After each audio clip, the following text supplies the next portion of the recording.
Bueno, ¿cómo les va a todos? La idea de esta clase es trabajar el texto de Michel Foucault, Las redes del poder.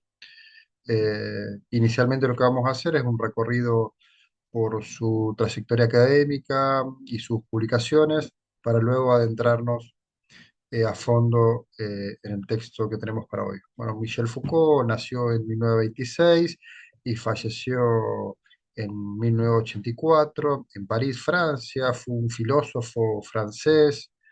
En el 46, eh, rechazando la tradición familiar de estudiar medicina, su padre era un cirujano muy reconocido en Francia. Él decide desconocer ese legado familiar y estudia filosofía y psicología en la Escuela Normal Superior de París. En el 51 él se gradúa en filosofía y ejerce como profesor de psicología adjunto en la Facultad de Letras de Lille. En el 55, a partir del 55, hasta adentrados la década del 60, él trabajó como agregado cultural, eh, y esto hizo que conozca o que viva en diferentes países: Suecia, Polonia, Alemania, y en este tiempo pudo desarrollar su tesis doctoral, cuyo título fue Locura y sin razón, la historia de la locura en la época clásica. Em, eh, este texto eh, o esta tesis en realidad tuvo por objetivo describir la evolución, lo que respecta a la percepción y tratamiento de la locura desde el Renacimiento hasta el siglo XVIII.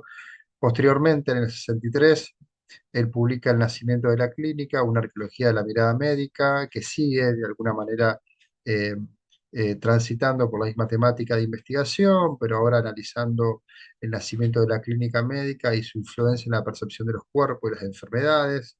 En el 66 publica La palabra y las cosas. Con este texto logra un reconocimiento académico y social bastante grande, o por lo menos en Francia, o en el ámbito académico. Es un libro que se consume, si se lee mucho. Desde el 66 al 68 ejerce como profesor de filosofía en la Universidad de Túnez. Él estaba en Túnez cuando en Francia estallan las protestas estudiantiles conocidas como el Mayo francés. En el 70, él ejerce por un periodo muy corto como director del Departamento de Filosofía en la Universidad de Vincennes, y se le otorga posteriormente la cátedra de Historia de los Sistemas del Pensamiento en el Collège de France, que es hasta actualmente la institución más prestigiosa de Francia a nivel académico. Dicho nombramiento le da tanto el tiempo como los recursos para llevar adelante diversos proyectos de investigación de manera intensiva. En sus primeros años de docencia e investigación en el College de France, él culmina uno de los textos más conocidos de este autor, que es Vigilar y Castigar, El nacimiento de la prisión, en 1975 su publicación. En esta obra él examina los sistemas penales, centrándose en el análisis del tránsito, del castigo corporal, hasta los sistemas modernos de vigilancia y control. En los primeros años de la década del 80, él siguió escribiendo varias obras, principalmente una muy relevante que fue los 3 volúmenes de Historias de la Sexualidad, en los que examina obviamente cómo los discursos sobre la sexualidad ejercen un control muy minucioso sobre los individuos. Y después surge un cuarto volumen, no hace mucho tiempo, post-mortem, en el 2018, de Historia de la Sexualidad. Bueno, a continuación están algunas de sus publicaciones, y el que aparece obviamente en la foto es el autor.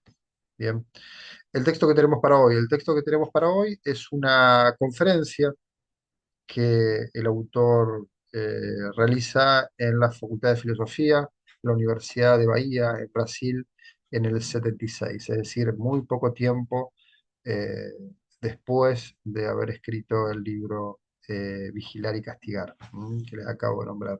A ver, la propuesta teórica en general del autor es cuestionar lo instituido como verdad, tomar una posición crítica frente a los valores y comportamientos establecidos como normales. Este es su posicionamiento más filosófico, más teórico, más filosófico del autor. Y también otro punto relevante antes de comenzar a desmembrar el texto que tenemos para hoy, es lo que él plantea de lo que es hacer una investigación, ¿no? O sea, para hacer una investigación, él dice, no es necesario partir de las grandes teorías sociales, no es necesario partir de la teoría marxista, durkheimiana, weberiana, etcétera, sino que lo que hay que hacer para hacer una investigación social es buscar en los documentos, en los archivos, en los informes, en las sentencias, en las historias clínicas, depende obviamente de lo que uno quiere estudiar, entendiendo todo este cúmulo de información como restos arqueológicos pertenecientes a un proceso social determinado que funcionan como enunciados eh, que sirven para comprender cómo se construye y se ejerce el poder en determinada sociedad y en determinados espacios. Bien, eh, en este texto, Las redes del poder, la primera parte de este texto, él nos da una aproximación bastante certera, bastante literal, bastante fácil de entender en torno a su noción del poder. ¿Qué debemos entender por poder según Foucault? Entonces, lo primero que nos dice es que cuál es la pregunta que debemos hacernos en torno al poder y cuál es la pregunta que debemos descartar, bien, en torno al poder. Dice, la pregunta que debemos descartar en torno al poder es la pregunta que nos dice, ¿qué es el poder? ¿Por qué? Porque ¿qué es el poder? La respuesta, lo único que nos va a, a decir es una definición abstracta, inmóvil, no explicativa de lo que es el poder. Y la verdadera pregunta que debemos hacernos en torno al poder es la pregunta del cómo del poder, cómo funciona, cómo se ejerce el poder. Esto es fundamental. Esto es el primer elemento para la caracterización del poder del autor, ¿no? Preguntarse en torno al poder cómo funciona y cómo se ejerce el poder, no qué es el poder, ¿no? Porque qué es, podemos encontrar diversas definiciones, algunas más, menos completas, más, menos arbitrarias, pero no estamos metiéndonos en las profundidades de lo que es el poder si no nos preguntamos cómo funciona y cómo se ejerce. Para responder a la pregunta de cómo funciona y cómo se ejerce el poder, debemos hacer, dice el autor, un análisis que vaya de lo micro a lo macro social. Es decir, que es partir de lo micro social, analizar los dispositivos de micropoder, ¿no? Donde se ejerce poder en lo micro, en micros espacios, en la escuela, en los hospitales, en los manicomios, en las prisiones, en los juzgados, etcétera, para luego vincular este ejercicio de micropoder, vincularlo más a lo macro, es decir, a qué modelo de sociedad responde dicho ejercicio o dichos dispositivos de poder, ir de lo micro a lo macro. Bien. Lo segundo que nos dice en torno a su definición de poder es que debemos cuestionar y hasta romper con la concepción tradicional o clásica del poder. La concepción clásica y tradicional del poder lo piensa el poder en el centro de la sociedad. El poder está en el Estado, el poder está en la ley, el poder es el soberano. Es decir, piensa el poder desde una lógica piramidal, ¿no? El poder está arriba y los que no disponen de ese poder están abajo, ¿no? O sea, lógica piramidal. Eh, y entienden al poder como aquel que reprime, que prohíbe, que niega, ¿no? Tiene una concepción negativa del poder, ¿no? Porque es aquel que pone límites, que niega algo a un otro, ¿bien? Pero esta concepción del poder es una concepción, dice, bastante limitada, y debemos pensar el poder, dice Foucault, desde una concepción positiva productiva. Esta es la propuesta del autor. ¿Qué quiere decir? El poder como aquel que se desarrolla en los espacios apartados del centro, en los capilares de la sociedad, ¿no? En estos microespacios que acabo de nombrar, escuelas, hospitales, manicomios, juzgados, etcétera, donde verdaderamente se ejerce el poder. Por ende, no pensarlo de forma piramidal, sino en redes al poder, como una trama que se ejerce en diferentes espacios de la sociedad y con diferentes densidades. Y el poder no solamente como aquel que reprime, que pone límites, sino como aquel que produce cosas. El poder o los dispositivos de poder en realidad producen deseos, producen placeres, producen saber, producen discursos. Por ende, una concepción productiva y positiva del poder, no solamente como aquel que niega, sino como aquel que produce cosas. Bien. Entonces, frente a una pregunta básica, ¿el poder reprime o produce deseos? La respuesta que habría que dar, ambas cosas. Los dispositivos de poder, cuando reprimen algo, no solamente niegan el ejercicio de ese deseo, sino que están habilitando de alguna manera, al negar uno, habilitan otro, ¿no?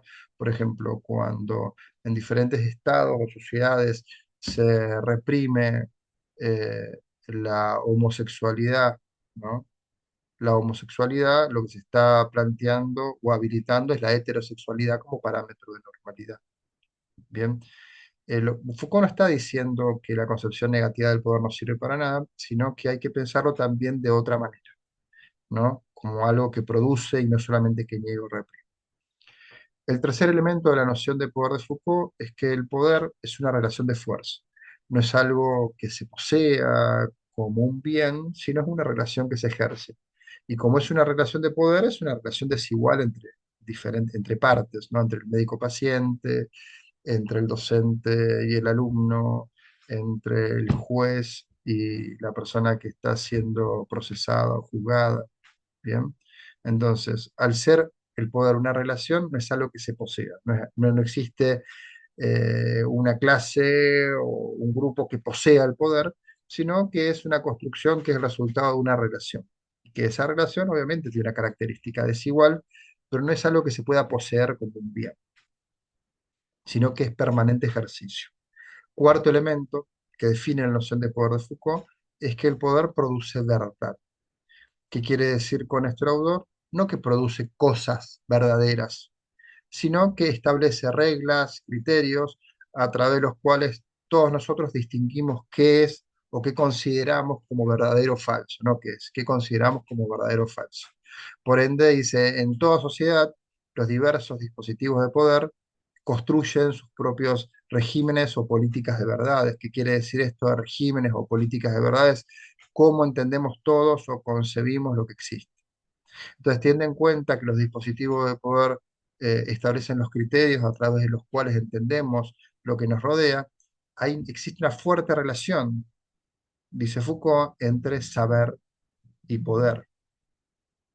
¿Por qué? Cómo es esto de la relación entre poder y saber y poder? Porque toda relación de poder, desde la más mínima, la más minúscula, hasta la más visible y expuesta, toda relación de poder conlleva la construcción de un campo de saber, ¿no? Y toda construcción de campo de saber supone obviamente una relación de poder.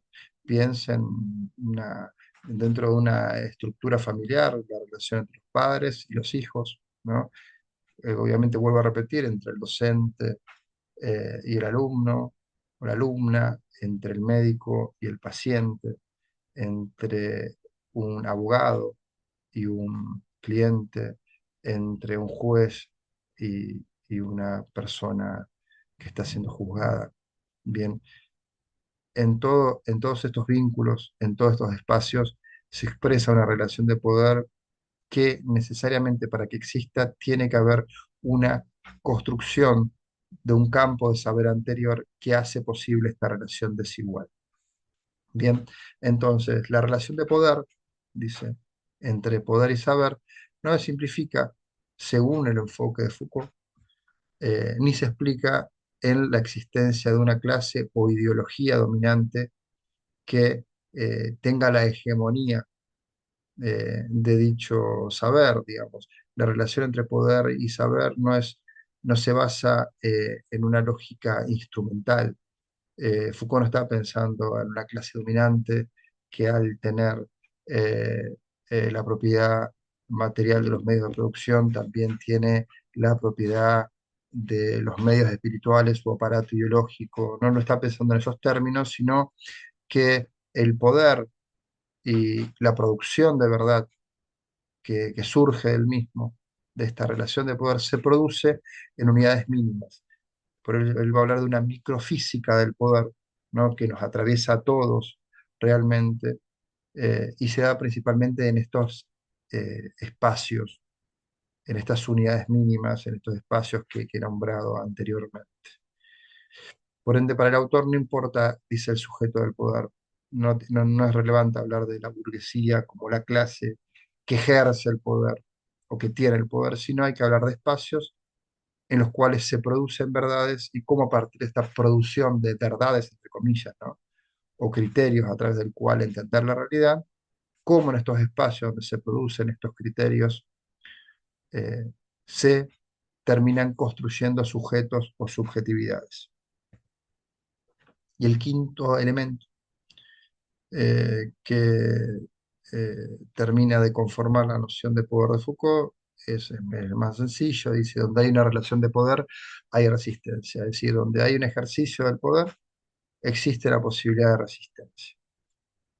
Eh, Ahora ya que tenemos relativamente o hemos descrito la noción de poder del autor, nos vamos a preguntar, y lo hace obviamente en el texto, de por qué la sociedad occidental concibió el poder de manera negativa, entendiéndolo siempre como la regla o la prohibición, porque asociaba, dice la sociedad occidental, asociaba y lo sigue haciendo en parte, el poder al límite que se imponía desde el derecho, es decir, al límite que se imponía desde el discurso jurídico.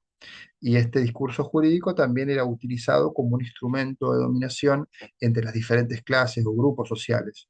Por ejemplo, dice la monarquía utilizó el discurso jurídico para imponerse a la aristocracia feudal. O sea, esgrimía la monarquía, el monarca, el rey, esgrimía los derechos legítimos como soberano y la obligación de obediencia que debían tenerle los señores feudales, la aristocracia feudal, pero también lo hizo la burguesía respecto a la monarquía y al régimen absolutista, esgrimiendo sus derechos políticos y abriendo la posibilidad a una alternativa democrática frente al absolutismo monárquico. Bien. Entonces, para responder esta pregunta, podríamos decir que la hegemonía de la concepción negativa del poder se explica porque la organización social de Occidente se articuló a través del discurso jurídico. Ahora bien, y esto es clave en el texto, a fines del siglo XVII, comienzos del XVIII, se produce un cambio muy importante, muy significativo, el surgimiento de dos nuevas tecnologías de poder que terminaron dando forma a la sociedad moderna. Estas dos tecnologías de poder son la disciplina, o también llamada anatomía política, y la segunda tecnología de poder es la regulación, también llamado biopolítica o biopoder, así la van a encontrar en el texto. Entonces, ¿qué es lo importante? El discurso disciplinario, vamos con el primer punto, ¿no? Con el punto de la disciplina, anatomía política. El discurso disciplinario no viene a desplazar o reemplazar al discurso jurídico, sino que lo complementa en la práctica. Pero vamos a diferenciar ambos discursos, ambos dispositivos de poder. El discurso jurídico, ¿no? Dominante y articulador de la lógica de poder en Occidente de forma hegemónica hasta fines del siglo XVII, el discurso jurídico es el discurso de la ley, ¿no? Es el discurso que establece aquello que está prohibido en un corpus de códigos, de textos, y en este corpus de códigos y de textos lo que se busca es la penalización de la conducta que transgrede lo que dice la ley, ¿no? Busca la condena de la conducta que transgrede lo que dice la ley. En cambio, el discurso disciplinario no es el discurso de la ley, sino el discurso de la norma.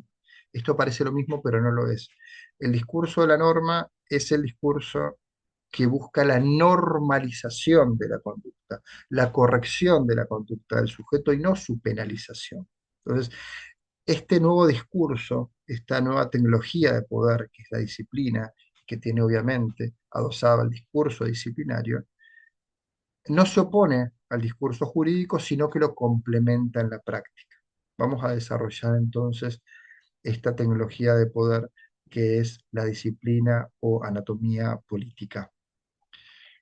¿Qué nos dice el autor? Dice, la aparición del dispositivo disciplinario, ¿no? A fines del siglo XVII, XVIII, conlleva cambios en la forma de ejercer el poder y la violencia en la sociedad occidental. Entonces, acá le traigo, extraje del texto Vigilar y Castigar, eh, dos párrafos que muestran este tránsito, este cambio en la forma de ejercer el poder y la violencia con la llegada del poder disciplinario. Bien, así empieza el texto Vigilar y Castigar. Dice, Damiens fue condenado el 2 de marzo de 1757 a pública retractación ante la puerta principal de la iglesia de París, a donde debía ser llevado y conducido en una carreta desnudo, en camisa, con un hacha de cera encendida, de 2 libras de peso en la mano. Después, en dicha carreta, a la plaza de Greve y sobre un cadalso que allí habrá sido levantado, deberán serle atenazadas las tetillas, brazos, muslos y pantorrillas, y su mano derecha ha sido en esta el cuchillo con que cometió dicho parricidio, quemada con fuego de azufre, y sobre las partes atenaciadas se le verterá plomo derretido, aceite hirviendo, pez resina ardiente, cera y azufre fundidos juntamente, y a continuación su cuerpo estirado y desmembrado por 4 caballos y sus miembros y tronco consumidos en el fuego, reducidos a las cenizas, perdón, y sus cenizas arrojadas al viento. Bien, esto es un relato que hace un diario de la época de un suplicio no judicial público en medio de una plaza, ¿no? 1007, mediados del siglo XVIII. Bien, ahora bien, 3 cuartos de siglo más tarde, sigue Foucault, dice, he aquí el reglamento redactado por Léon Frouchère para la Casa de Jóvenes Delincuentes de París, ¿no? Un reglamento, 3 cuartos de siglo más tarde, ya adentrados en 1800, o sea, fines del siglo XVIII, tenemos el reglamento de la Casa de Jóvenes Delincuentes de París. Viene la forma, cómo va cambiando la forma de ejercer el poder y la violencia sobre un delincuente. Artículo 17, la jornada de los presos comenzará a las 6 de la mañana, en invierno, a las 5 en verano, el trabajo durará 9 horas diarias. Artículo 18, comienzo de la jornada, al primer redoble del tambor, los presos deben levantarse y vestirse en silencio mientras el vigilante abre las puertas de la celda. Artículo 19, la oración la hace el capellán y va seguida de una lectura moral y religiosa, trabajo a las 6 menos cuartos, etcétera, etcétera, etcétera, etcétera. Ahora, ¿qué vemos de diferente en estos dos fragmentos que extraje del texto Vigilar y Castigar de Foucault? Un cambio, ¿no? Bastante significativo en la forma de ejercer el poder y la violencia sobre un delincuente, ¿no? En un caso, vemos el primer caso, un cuerpo supliciado, ¿no? Torturado, un suplicio público, y el otro caso, que vemos el cuerpo, el comportamiento del delincuente, cuyo objetivo es el disciplinamiento del mismo a través de diferentes rutinas, ¿no? Es decir, se está pasando claramente del castigo a la vigilancia, ¿no? La vigilancia como la expresión de la tecnología, eh, eh, la nueva tecnología de poder disciplinaria, ¿no? El poder disciplinario. Bien, ahora que tenemos claro este tránsito, obviamente abajo esta imagen, esta lámina está expresando lo que es el suplicio público, ¿no? ¿Qué representaba el suplicio judicial? El suplicio judicial. Entonces Foucault nos dice, el suplicio judicial, ¿no? Este sujeto que torturado, desmembrado, en medio de la plaza, no representaba una, eh, o no expresaba, dice, un acto de justicia, sino que lo que representa es el poder del soberano. O sea, si bien el delito afecta a alguien o afecta directamente a una víctima, principalmente lo que hacía el delito era cuestionar el poder del soberano. Y lo que estaba expresando, ¿no? El suplicio público era el derecho de castigar que tenía el soberano en tanto representante de la ley. sea, el suplicio público no buscaba el restablecimiento de la justicia, sino que funciona como un ritual político en el que el soberano, al detentar el derecho de espada, ¿no? El derecho del castigar, puede hacer morir o dejar vivir a la persona acusada de un delito. Bien. Al desaparecer el suplicio judicial, ¿no? Producto de esta transición hacia, hacia un dispositivo más disciplinario del ejercicio del poder, al desaparecer el suplicio judicial, se termina con el espectáculo punitivo, con la exhibición pública del castigo ejemplificador. Ahora bien, uno si lo mira rápidamente podría decir, bueno, esto es un avance de la humanidad, esto es un tránsito hacia un proceso de humanización del ejercicio del poder. Bueno, Foucault no está de acuerdo con esta apreciación y dice, el tránsito, ¿no? Del suplicio judicial a un dispositivo disciplinario de ejercicio del poder no expresa una instancia de humanización, sino un reordenamiento en la forma de ejercer el poder y la violencia. Se pasa del castigo físico directo, ahora en la instancia disciplinaria, a un castigo sobre la voluntad del sujeto, ¿no? Tendiente a lograr una autorregulación de su comportamiento. ¿Bien? ¿Queda claro? En el caso del suplicio judicial, el castigo físico, directo, ejemplificador, que se expresaba en un espectáculo punitivo de exhibición del castigo, se pasa de esa forma de ejercer el poder y la violencia a un castigo, pero ahora sobre la voluntad del sujeto. ¿Mm? Y el castigo sobre la voluntad tiene como objetivo que el sujeto se autorregule, autovigile su comportamiento. ¿Mm? ¿Y en qué institución se materializa este cambio o se hace carne este cambio? Claramente es en la prisión, ¿no? La prisión, tal cual la conocemos hoy, es una institución disciplinaria o de disciplinamiento, ¿no? Su finalidad es la reforma, reeducación del presidiario a través de la imposición de una pena, ¿no? Lo que se busca con la prisión no es el castigo físico de la persona, sino el control, reforma moral y psicológica del comportamiento del delincuente para una futura reinserción social. Bien, entonces en esta institución se juzga el delito cometido, ¿no? Se está pagando por el delito cometido, pero al mismo tiempo lo que se está juzgando es la conducta del sujeto, ¿no? Esta conducta peligrosa que pone en riesgo al resto de la sociedad. Y si se está juzgando la conducta, quiere decir que en tanto dispositivo disciplinario lo que se busca es la corrección de la misma, ¿no? Que la conducta del sujeto en su tránsito por la prisión sea corregida, ¿no? Sea reformada. Por ende, no interviene solamente un juez en este espacio, sino que intervienen en el objetivo de normalizar, entre comillas, la conducta de este sujeto, de este delincuente. Lo que se busca al normalizarla es una intervención directa de psiquiatras, psicólogos, curas, educadores, etc. Bien. Pero el ejercicio del poder disciplinario, que va dando forma a la sociedad moderna, dice, no se agota solamente en la prisión, es decir, no encontramos el dispositivo disciplinario solamente en la prisión, sino que lo encontramos en las fábricas, los encontramos en la escuela, en los hospitales, en los juzgados. No sé, en la fábrica encontramos dichos dispositivos al fijar a los individuos a un aparato productivo, en la escuela al fijar a los individuos a un aparato de,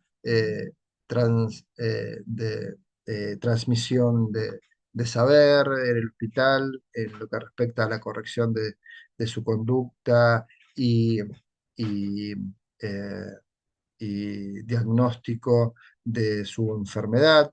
Es decir, con esto nos está diciendo el autor que la sociedad moderna está formada por una red de instituciones de disciplinamiento, vigilancia y corrección que tienen por objetivo formar sujetos normalizados, obedientes, productivos, económicamente rentables. ¿Y cómo lo hacen? ¿Cómo forman estos sujetos normalizados, estas redes, estas instituciones de disciplinamiento y de vigilancia? Interviniendo en los puntos claves de la vida del sujeto. Intervienen en el tiempo, ¿no? El control de la totalidad del tiempo de estos sujetos, ¿no? En su paso por la escuela, en su paso por los hospitales, sus pasos por los diferentes, en su paso por las fábricas, ¿no? Intervienen sobre el tiempo, intervienen sobre el cuerpo, ¿no?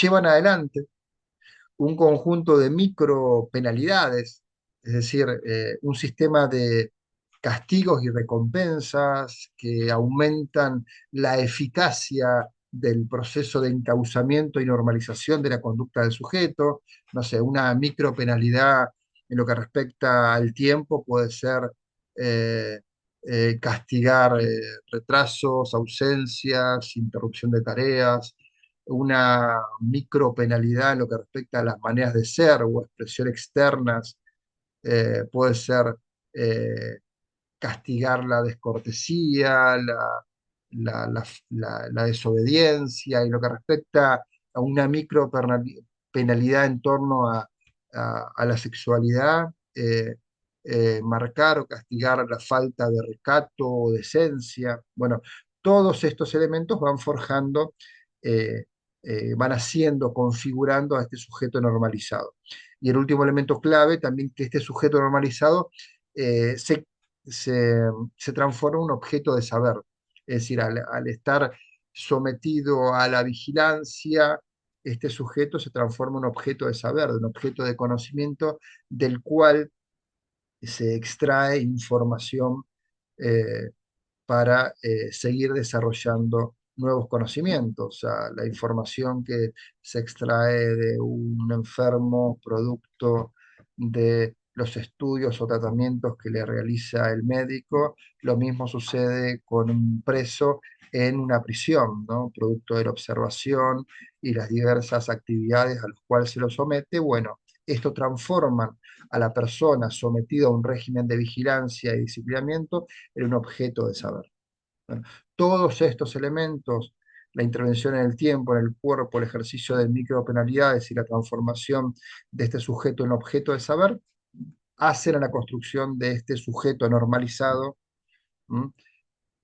Que es, de alguna manera, el fin de estas redes de instituciones de disciplinamientos que forjan la sociedad moderna. Un ejemplo claro de cómo funcionan las instituciones de disciplinamiento es el panóptico. A ver, ¿qué es el panóptico? El panóptico es una creación de un filósofo, Jeremy Bentham, a fines del siglo XVIII, un filósofo utilitarista, que él diseña la arquitectura, no una arquitectura particular que ahora ya vamos a verla, que expresa y materializa el ejercicio del poder disciplinario, ¿no? ¿En qué consiste esta arquitectura? Piensen en espacios donde existe un centro, una torre de visibilidad y vigilancia que produce en el sujeto intervenido un estado consciente y permanente de autovigilancia. Piensen en una torre en el medio rodeada por celdas, ¿no? Calabozos o lo que sea, no necesariamente tiene que ser solamente una prisión. Una torre alta, donde que tiene una visibilidad absoluta del espacio, en el mismo se ejerce una vigilancia y control de las personas que están bajo su observación. Esto que produce en la persona que está siendo vigilada, un estado consciente y permanente de autorregulación de su conducta, porque puede estar observado, puede estar siendo observado, y si realiza una acción incorrecta puede ser sancionado. Entonces, frente a una posible sanción, esta persona regula su comportamiento, ¿no? Autorregula su comportamiento. El panóptico eh, es una metáfora del poder disciplinario, ¿no? Pero que se ejerce realmente en su materialidad y que expresa que el poder, por un lado, es visible en esta torre, existe en esa torre, pero al mismo tiempo es inverificable porque uno no sabe si desde esa torre en ese momento alguien lo está vigilando o lo está observando. Entonces, a través de la lógica panóptica que expresa el ejercicio del poder disciplinario, el poder se presenta visible pero inverificable. Es decir, la relación de poder es independiente de quien la ejerza. El poder asume la forma de omnipresente. Esto sería un panóptico, ¿no? Una arquitectura panóptica, ¿no? Acá tenemos diseños de cárceles, bien, principalmente, donde en el centro está la torre, bien, y después están los pabellones eh, totalmente alineados para una observación directa de la torre central, y si no, una torre y donde tenemos alrededor celdas, bien. Esto no lo encontramos solamente en las prisiones, lo podemos encontrar en bibliotecas, no sé, en zoológicos, lo podemos encontrar en construcciones de barrios, ¿no? Donde se busca muchas veces producir este efecto de control y vigilancia en las personas que habitan en estos espacios. Bien. En este caso verán que la misma dinámica de control o de visibilidad permanente está en esta, que es una biblioteca, la imagen que está a la izquierda. Bien. Entonces, el poder disciplinario, ya para cerrar esta tecnología de poder, el poder disciplinario se enfoca en los individuos, en su cuerpo y en su comportamiento. Por eso es llamado también disciplina o anatomía política, ya que es una política, una forma de intervenir haciendo blanco en el individuo hasta el atomizarlo, es decir, intervenirlo de punta a punta. Bien. La segunda tecnología de poder que da forma a la sociedad moderna y que acompaña a la disciplina es la regulación, también llamado biopoder o biopolítica. Esta tecnología de poder se ejerce sobre la población, a diferencia de la anterior, que es la disciplina, el poder disciplinario que se ejerce sobre el individuo. La regulación, biopoder o biopolítica, como quieran llamarlo, se ejerce sobre la población, entendida esta como una entidad biológica. Bien, interviene sobre problemas poblacionales, es decir, políticas que pueden llevar adelante los estados, lo que respecta a higiene, seguridad, políticas sanitarias, de natalidad, de mortalidad, etcétera.